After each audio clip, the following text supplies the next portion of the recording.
তারা দেশের বাইরে থাকে, দূর দূরান্ত থেকে অনেক কথা বলা যায়, তাদের সব কথা, সব চিন্তা, সব বক্তব্য যা তারা ইউটিউবে দেয়, আমি মনে করি সবটা সঠিক নয়।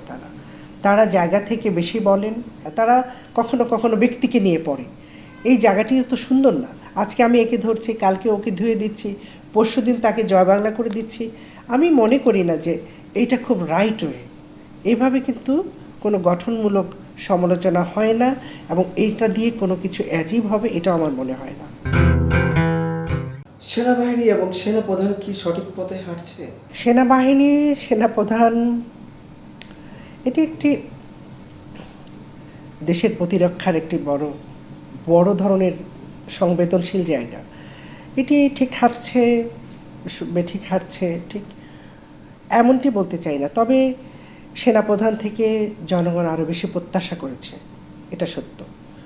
সেই হিসাবে উনি সেনাপ্রধানের জায়গা থেকে ওনার আরও কিছু করণীয় আছে কিনা উনি ভেবে দেখতে পারেন। যে আমরা বলতে চাই, আসলে এটা এক কথা দু কথা দিয়ে কিন্তু এই প্রশ্নগুলোর উত্তর হয় না।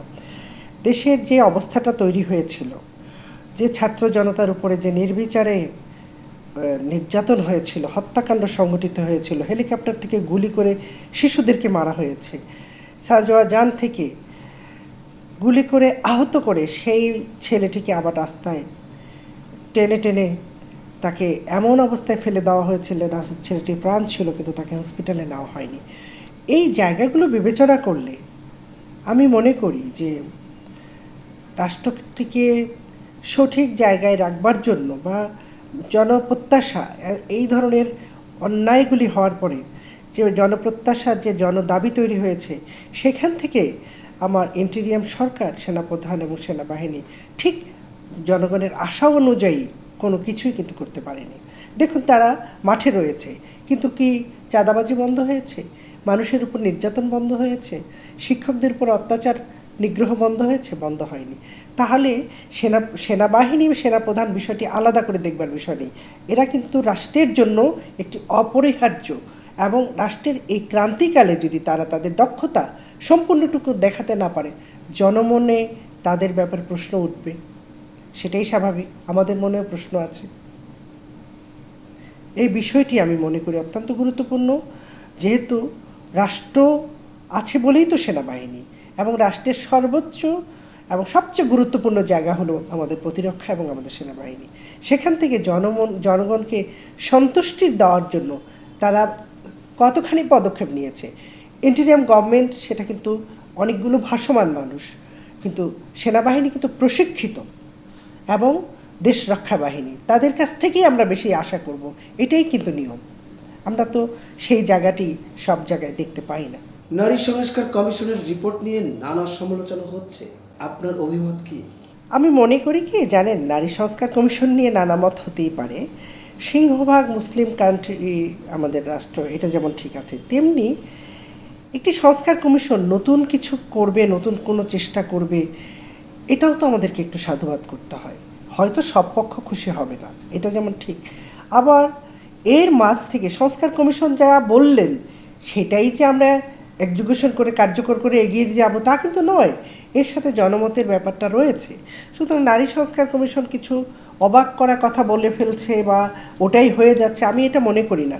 নারী সংস্কার কমিশন চেষ্টা করেছে একটা নতুনত্ব আনবার, সেটা তারা চেষ্টা করেছে। সেই চেষ্টায় আমাদের যদি জনমতের সম্মতি না থাকে তাহলে কিছু কিয়দাংশ হবে, সম্মতি থাকলে পুরোটা হবে, একেবারে সম্মতি না থাকলে সেটা পরবর্তীতে ভেবে দেখা যাবে। সংস্কার কমিশনগুলোকে নিয়ে আমরা কিন্তু উঠে পড়ে লেগেছি, একটা আমরা অপোজিশনে নিয়ে যাচ্ছি তাদেরকে। এদেশের কি সংস্কার প্রয়োজন নাই?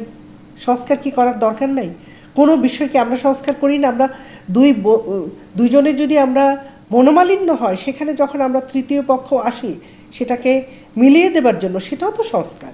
সুতরাং সংস্কার কমিশনগুলো কিন্তু সেই কাজটি করছে, যে কারণে জনক্ষোভ, জনদাবি এবং প্রশাসনিক জায়গা থেকে রাষ্ট্র পরিচালনায় যারা নিয়োজিত, সেখানে যে গ্যাপটা তৈরি হয়, সেখানে যে একটা দূরত্ব তৈরি হয় সেগুলোকে কিভাবে কমিয়ে আনা যায় এবং সেবাগুলোকে দ্রুত জনগণের কাছে পৌঁছে দেওয়া যায়।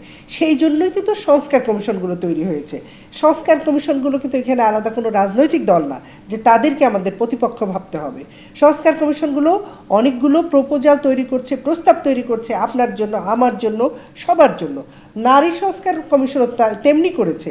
এর সাথে জনগণের সম্মতি থাকলে এটাকে আমরা কার্যকরভাবে এগিয়ে নিয়ে যাব, তা না হলে কিছুটা নেব, এভাবেই আমি দেখতে পারি। কিন্তু পিনাকি ইলিয়াসরা বিএনপির পক্ষে কাজ করেছে, তারা এখন বিএনপির বিরুদ্ধে কথা বলা শুরু করেছে, এই বিষয়গুলোকে কিভাবে দেখছেন?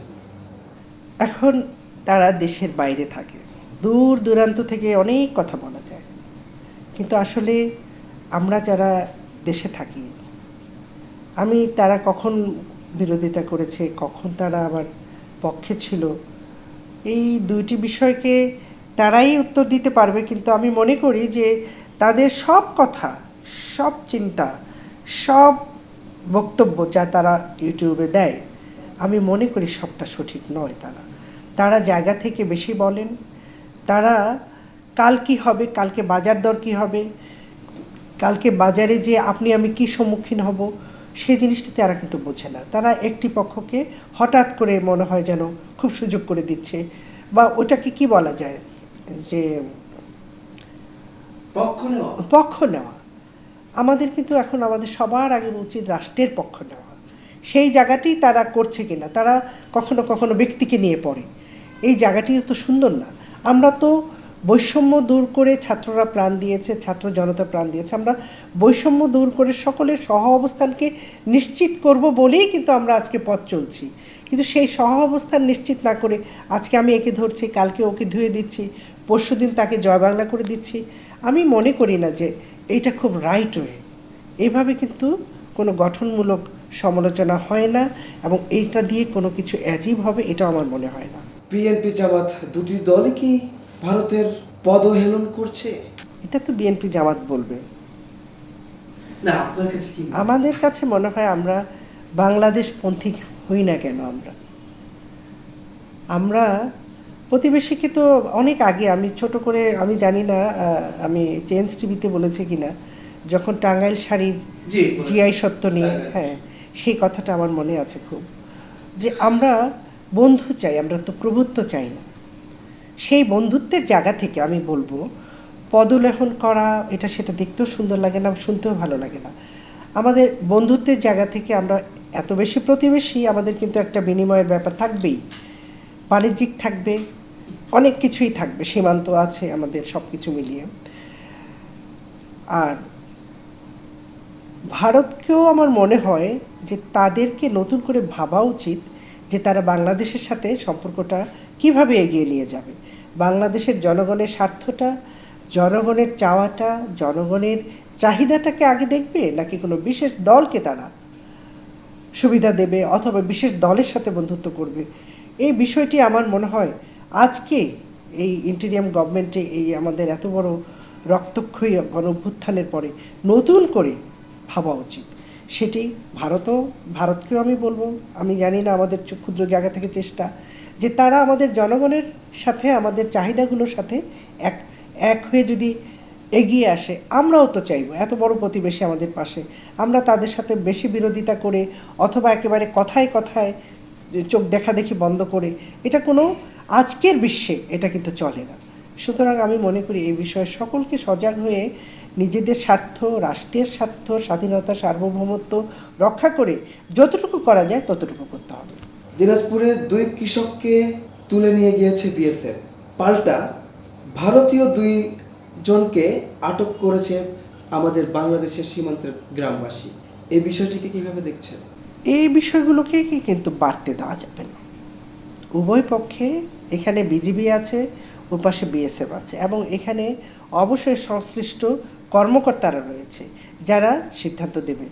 যেমনি ধরে নিয়ে যাওয়া তেমনি আটক করা, কোনোটাই কিন্তু প্রাধান্য পাওয়া উচিত নয়, বরঞ্চ কেন ধরে নিয়ে গেল আর কেন আটক হবে, এ বিষয়ে আমি মনে করি দ্রুতই ফ্ল্যাগ মিটিং হওয়া উচিত এবং এগুলি বন্ধ হওয়া উচিত।